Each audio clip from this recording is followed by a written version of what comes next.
السلام علیکم پائسیز دوستو، کیسے ہیں؟ امید ہے آپ خیریت سے ہوں گے۔ ایک اچھی خبر کہ پائسیز کے ہاؤس میں پہلے گھر میں سیٹرن زحل جو پچھلے 3 سال سے تھا وہ یہاں سے موو کر کے آپ کے سیکنڈ ہاؤس میں چلا گیا۔ اچھا، یہ یاد رکھیے کہ آپ کو یاد ہوگا کہ اگر میرے پروگرام سنتے رہے تو اس کو ایک شمسی سارستی بھی کہتے ہیں، اور سیٹرن زحل جب بھی فرسٹ ہاؤس میں آتا تو یہ بیسیکلی بہت سے لوگ ڈراتے ہیں اس کے بارے میں، لیکن یہ ڈرنے کا ٹائم نہیں ہوتا، بلکہ یہ ٹائم آگے بڑھنے کا ٹائم ہوتا ہے۔ یہ ٹیچر پلانٹ ہوتا ہے جو آپ کے لیے مواقع لے کے آتا ہے، اپرچونٹی زندگی میں لے کے آتا ہے۔ قدرت نے آپ کو جو پوٹینشیل دیا ہے اس کا بہترین ٹیسٹ کا ٹائم ہوتا ہے۔ کچھ ایسی چیزیں خود بخود آپ کے سامنے آتی ہیں جہاں آپ اپنا بیسٹ سامنے لے کے آتے ہیں، پروو کرتے ہیں، جس کی وجہ سے آپ کی جاب میں گروتھ ہوتی ہے، پروموشن ہوتی ہے، بزنس میں ایکسپینشن ہوتی ہے، ریکگنیشن ملتی ہے۔ رائٹر ہیں تو ان کے لکھے گئے اسکرپٹ کو، آرٹیکل کو، ناول کو، پوئٹری کو ریکگنیشن ملتی ہے۔ آپ ڈرامہ ایکٹر ہیں تو آپ کی پرسنل پرفارمنس پی کے اوپر چلتی ہے۔ آپ ٹیچر ہیں تو آپ کو ایک بہترین ٹیچر کے حوالے سے جانا جاتا ہے۔ آرگنائزر ہیں تو آپ کی آرگنائزیشن سکل کو بہترین طریقے سے ایکسیپٹ کیا جاتا ہے۔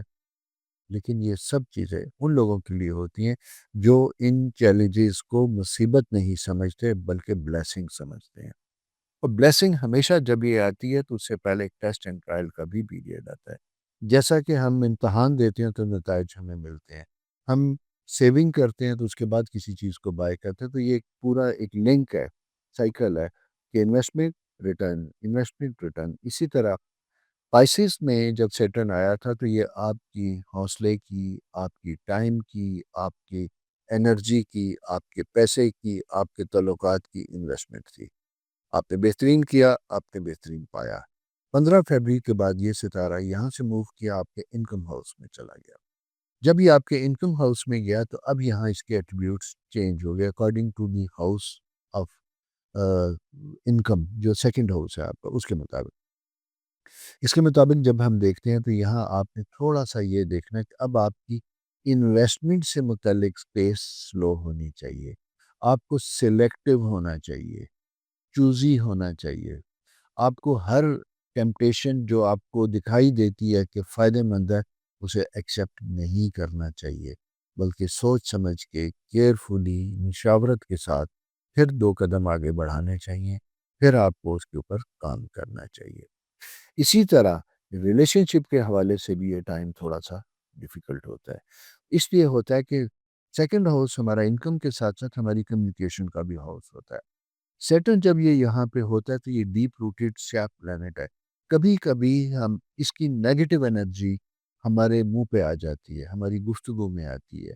ہم کسی آرگومنٹ میں، کسی ڈیبیٹ میں اپنے پارٹنرز کو، اپنے آفیسرز کو، اپنے سبارڈینیٹ کو، اپنے اسپاؤس کو، اپنے پیرنٹس کو، ہر جگہ پارٹنر کوئی ایسی لب و لہجہ انکانشیسلی اختیار کر لیتے ہیں جس کی وجہ سے آپ کے ریلیشن شپ افیکٹ کرتے ہیں، لوگ آپ سے متنفر ہو سکتے ہیں۔ اس لیے یہ وہ وقت ہوتا ہے جہاں میں نے کہتا ہوں کہ پہلے سوچو پھر بولو، سلو پیس کے ساتھ، یعنی آپ نے دھیمے چلنا ہے۔ اس پیریڈ میں آپ کو بہترین لسنر بننا ہے، اچھا سنیں گے، آپ کی زندگی میں اچھی چیزیں پیدا ہوں گی، اچھے طریقے سے آپ اپنے ارد گرد پیدا ہونے والے مسائل کو حل کر سکتے ہیں، وہ چاہے پروفیشن ہے، وہ چاہے آپ کا اسپاؤس ایشوز ہیں، وہ بچوں کے مسائل ہیں، یا آپ کی فیملی کے کوئی ایشوز ہیں، تو ایز اے گڈ لسنر ایک اچھے طریقے سے آپ ان کو کریں گے۔ اور یہ ایک ایسا سا سائیکل ہے جو آپ کی زندگی میں فیوچر میں بھی کام آئے گا۔ اور اس کے لیے میں یہ کہوں گا کہ ینگسٹر کے لیے یہ بڑا میجر سوئچ اوور اور چینج کا ٹائم ہے۔ 29 سے 32 سال کی ایج کے لوگوں کے لیے انکم سورس چینج ہوتا ہے، جاب سوئچ اوور ہوتی ہیں، جگہ بدلتی ہوئی دکھائی دیتی ہیں۔ اگر آپ اس طرح کی خواہش رکھتے ہیں یا خود بخود نیچر اس طرح کا کوئی پلان آپ کے ساتھ کر رہی ہے تو یہ دیکھیے گا کہ یہ ایک پازیٹیو پیریڈ ہے، اس میں کوئی گھبرانے کی ضرورت نہیں ہے۔ کبھی کبھی ہم کچھ چیزوں کے ساتھ اننیسیسریلی اٹیچ ہو جاتے ہیں کہ میں یہاں سے نکل کے کچھ نہیں کر سکتا، لیکن نہیں، ٹریول، ڈسپرس ہونا، ایک جگہ سے دوسری جگہ جانا، یہ آپ کے لیے ایکسپیرینس ٹریننگ کا سبب بنتا ہے، اس لیے اس کو آپٹ کرنا چاہیے، فائدہ اٹھانا چاہیے اس کا۔ دوسری امپورٹنٹ چیز یہ ہے کہ یہ انویسٹمنٹ کو آرگنائز کرنے کا پیریڈ ہوتا ہے، ری شیڈیول کرنے کا وقت ہوتا ہے، یہ کنسالیڈیٹ کرنے کا پیریڈ ہوتا ہے کہ آپ نے اپنی زندگی میں بہت سی چیزیں بنائیں، بہت سی انویسٹمنٹ کی، سارا کچھ کیا، ان ساری چیزوں کو آپ نے ایک خاص فولڈرز میں پیک کرنا ہے، مطلب ملٹیپل فولڈرز بنائیے گا اور اپنی پریورٹی اور چیزوں کے مطابق اپنی ان ساری چیزوں کو آپ نے آرگنائز کرنا ہے، بکھری چیزوں کو سمیٹنا ہے، ٹھیک ہے، کیونکہ یہ وقت کا تقاضا آپ سے اسی طرح کا ہے۔ اس کے بعد اگلی پوزیشن جب یہ دکھائی دیتی ہے تو وہ ہوتی ہے کہ بچوں کو آپ نے بہت زیادہ توجہ دینی ہے، کیونکہ سیکنڈ ہاؤس اور ففتھ ہاؤس کا ایک ٹرائن بنتا ہے، گو جوپیٹر وہاں پہ موجود ہے، لیکن خاص کر ٹین ایجر بچے وہ آپ کی ضرورت ہے، لیکن بچے بچے ہیں، چاہے وہ 40 سال کے بھی ہوں، تو آپ نے ان کے مسائل اور ان کی پرابلمز اور ان کی چیزوں کو انڈرسٹینڈ کرنا ہے اور انہیں اس میں ہیلپ آؤٹ کرنا ہے۔ سیم وے اپنے ارد گرد چکے اور آپ کے جو ریلیشن شپ ہیں جن میں جو لوگ ڈپینڈنٹ ہیں آپ کے اوپر، ان کے لیے بھی آپ کو ٹائم نکالنا ہے اور ان کو بھی آپ نے ٹائم دینا ہے۔ کچھ لوگ ایسے ہیں اس پیریڈ میں آئیں گے جو اپنی ٹوٹل زندگی کو سوئچ کرنا چاہتے ہیں، یعنی جاب کی، گورنمنٹ جاب کی، پرائیویٹ جاب کی، اب ان کی خواہش ہوتی ہے کہ اب ہم اپنا انڈیپینڈنٹ کو بزنس کرنا چاہتے ہیں۔ تو میں تو سمجھتا ہوں کہ ضرور ایسا چاہیے، لیکن کیا؟ یہ بڑی اہم چیز ہے۔ ہمیشہ وہ کام کیجیے جس کا آپ کو ایکسپیرینس ہے، ان لوگوں کے ساتھ شامل ہوئیے جو سکسیسفل ہیں، جو جن کی پروگرس گریجولی سکسیسفل دکھائی دیتی ہے، جنہوں نے دنوں میں پیسہ بنایا، میں ان کی بات نہیں کر رہا، جنہوں نے اسٹرگل کے ساتھ اپنے آپ کو بنایا، ان کے ساتھ انویسٹمنٹ کرتے ہیں، ان کے ساتھ پارٹنرشپ کرتے ہیں، تو بہتر ہوگا۔ لاجیکلی میں یہ کہوں کہ یہ وقت کس طرح کا ہے کہ اگر آپ کوئی ایسا کام کرنا چاہتے ہیں تو بہتر یہ ہوگا کہ رسک شیئرنگ کیجیے گا اور اپنی پارٹنرشپ کے ساتھ کوئی نیا بزنس کیجیے گا، اور وہ بزنس سروسز سے ریلیٹڈ ہو تو سب سے زیادہ اچھا ہوگا، جہاں آپ کی سروس انڈسٹری، آپ انجینئر ہیں، آرکیٹیکٹ ہیں، کانٹریکٹر ہیں، ڈاکٹر ہیں، وکیل ہیں، جس طرح کی بھی سروس کی انڈسٹری آپ کی، اس سروس سے ریلیٹڈ آپ دیں گے تو آپ کے لیے زیادہ بہتر ہوگا۔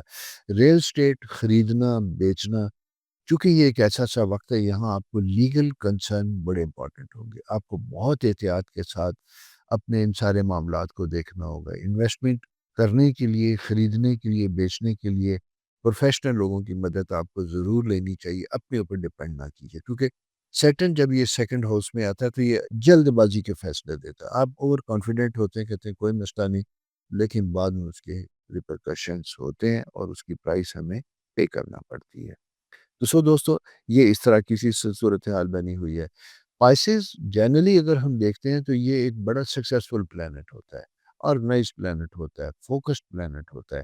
یہ شارٹ ٹرم یا ٹیمپٹیشن اس طرح آنے والے لوگ نہیں ہوتے، لیکن ایٹ ٹائم کچھ پلانٹری پوزیشن ایسی ہوتی ہے، انسان ہے کہ جب وہ ویک ہوتی ہے تو ہم اس کا حصہ ضرور بن سکتے ہیں۔ میرج کے پوائنٹ آف ویو سے یہ ذرا سا ایسا وقت ہے، اگر آلریڈی ریلیشن شپ میں ہیں، انگیجمنٹ ہو چکی ہے، نکاح ہو چکا ہے اور آپ اس کی طرف جا رہے ہیں اور آپ کے ذہن میں کچھ سوالات، کچھ شبہات، ڈاؤٹس پیدا ہوئے ہیں، تو اس سے پہلے ڈسکس کیجیے گا۔ اور میں آپ کو بتاؤں اسٹرالوجیکل پیریڈ جو آپ کا آ رہا ہے وہ اپریل تک اس طرح کا ہے کہ اگر تھوڑی سی چیزیں ڈیلے ہوتی ہیں تو وہ زیادہ بہتر ہوگا۔ یعنی اس میں ڈیلے سے مراد میری ہے، اگر آلریڈی ڈیٹس فکس ہو چکی ہیں، سارا کچھ ہو چکا ہے تو اسے ضرور کیجیے گا، لیکن اپنے ذہن میں اٹھنے والے سوالات کو اگر آپ ون ٹو ون ڈسکس کریں گے تو آپ کی ریلیشن شپ میں آسانیاں ہوں گی، بہتر ہوگا۔ اسی طرح فرینڈ سرکل کو چوز کرتے ہوئے یا نئے لوگوں کے ساتھ انٹریکٹ کرتے ہوئے آپ نے ذرا سا احتیاط کرنی ہے، کیونکہ وہی سیکنڈ ہاؤس ففتھ ہاؤس کا ایک ٹرائن بنتی ہوئی دکھائی دیتی ہے، جہاں آپ کو نہیں پتا کہ کوئی کس طریقے سے آپ کو ایکسپلائٹ کر سکتا ہے، انوالو کر سکتا ہے اور آپ کے لیے پرابلم کا سبب بن سکتا ہے۔ اس لیے جہاں ضروری سمجھتے ہیں، جتنا آپ جانتے ہیں اتنا ہی کیجیے گا، یعنی اگر کسی کی کوئی ضمانت دینی ہے، کسی کی کوئی سفارش بھی کرنی ہے آپ نے، تو جب تک آپ اپنے سسٹم کو اچھی طرح نہیں جانتے آپ نے کوئی کمٹمنٹ نہیں کرنی۔ وجہ یہ ہے کہ کوئی شارٹ کٹ جو ہے اس سائن میں، اس پیریڈ میں آپ کو الاؤ نہیں کرتا، اس کے ریپریکاشنز آپ کو دینے پڑتے ہیں، جس کی وجہ سے آپ کی زندگی میں مسائل جو ہے وہ بڑھ سکتے ہیں۔ تو وہ میل مجھے مار والی کیفیت تو نہیں ہونی چاہیے نا، اپنا خیال رکھنا چاہیے۔ سیونگ کو اچھی بات ہے، ساری سیونگ کو ضائع نہیں کرنا۔ ضرورت کے مطابق آپ نے بائنگ کرنی ہے. جس چیز کی ضرورت نہیں ہے اس چیز کو آپ نے ایکسپینس نہیں کرنا، کیونکہ یہ 2-3 سال پلانٹری پوزیشن آپ سے کنٹرولڈ ایکسپینس کا تقاضا کرے گی کہ آپ ضروریات زندگی کے قریب رہیں گے، لگژری اور کمفرٹس کو اتنا زیادہ نہیں. یہ ڈپینڈس کہ آپ کے ریسورسز کیا ہے. کچھ لوگوں کے پاس اتنی دولت ہوتی ہے انہیں فرق نہیں پڑتا، خدا کرے آپ بھی ایسے ہی ہوں. لیکن اگر آپ مڈل اور ایوریج ہیں تو پھر آپ کو تھوڑا سا فائنینشیل مینجمنٹ کو اچھے طریقے سے کرنا ہوگا. بچوں کی تعلیم، اس میں بھی آپ کی گائیڈنس ضرورت ہوگی. اگر آپ خود اسٹوڈنٹ ہیں تو آپ کو بہت فوکس ہونے کی ضرورت ہے. کنسنٹریشن پرابلم بنتے ہوئے دکھائی دیتے ہیں، اسپیشلی اگر آپ کے ٹاسک کوئی ایگزام ایسے ہیں، کمپٹیٹیو ایگزام ہے، میڈیکل کالجز یا کوئی اور ایسی جگہ کے ایگزام ہے، سی اے کے ایگزام ہے. وہاں اپنا ٹائم ٹیبل آپ نے بڑے اچھے طریقے سے مینیج کرنا. یہ میں 3 سال کی بات کر رہا ہوں. آج ہم جو ہر اس کو ڈسکس کریں یہ ہے مہینے کا، لیکن میں اس لیے تھوڑا لمبا بات کر رہا ہوں کہ کیونکہ یہ پلانٹری پوزیشن 1 2 3 سال تک یہاں رہے گی، اور اس لیے اس کے اثرات ہمیں اس طریقے سے دیکھنے پڑیں گے. یہ ہوگی بات. اس کے بعد دوستو آپ نے اپنا گلا، ہیلتھ کے پوائنٹ آف سے میں کہوں تو دانت، تھائرائڈس ایک، اور دوسری بات یہ ہے کہ الیکٹرولائٹس اپنا اس کا بہت خیال رکھنا ہے. آپ کے پیروں میں، آپ کی ٹانگوں میں درد کی انڈیکیشن بنتی ہوئی دکھائی دیتی ہے، دانتوں میں پرابلمس کی انڈیکیشن ہو سکتی ہے، آئی سائٹ ویک ہو سکتی ہے. تو یہ اگر ایسے پرابلم آپ کے ساتھ چل رہے ہیں تو آپ اس کا بھی خیال رکھنا ہے. سو دوستو یہ ایک مختصراً میں نے بات کی ہے. آپ کو شاید یہ پروگرام لمبا لگے، لیکن میں اس بہت بولنا چاہتا تھا، لیکن میں نے دیکھا کہ کنسنٹریشن شاید آپ کی اتنی نہ، اسٹے ٹو دی پوائنٹ مختصراً بات کروں کہ ایک کوشش پیریڈ ہے. آپ نے اس طریقے سے ڈیل کر اپنا خیال رکھیے. چینل سبسکرائب بھی کیجیے اور دوستوں کے ساتھ شیئر بھی کیجیے. خدا آپ کے لیے بہت آسانیاں کرے. میری دعا آپ کے لیے. خدا حافظ.